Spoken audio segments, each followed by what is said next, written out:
ইমানদার আমলদার হিসাবে কবুল করুক, সমস্ত বেদাতি আমল থেকে হেফাজত রাখুক। কারবালার তাজিয়া মিছিলের নামে অতিরঞ্জিত করে এখন বোঝা যাইতেছে দিনের বাইরের কাজকর্ম। মহিলা পুরুষ একসাথে এই মিছিল, এটা কোনো মতেই গ্রহণযোগ্য না। ইসলাম এরকম পছন্দ করে না। দিনের সহি বুঝ দিক।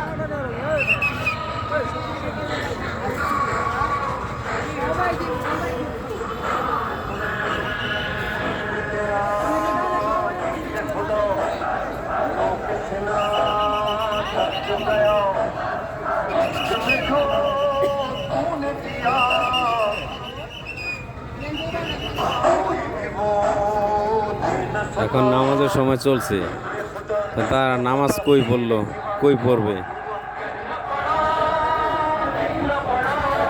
এই জামানায় তো নামাজের আবাদত হইতেছে আগে, বাকি সব আবাদত।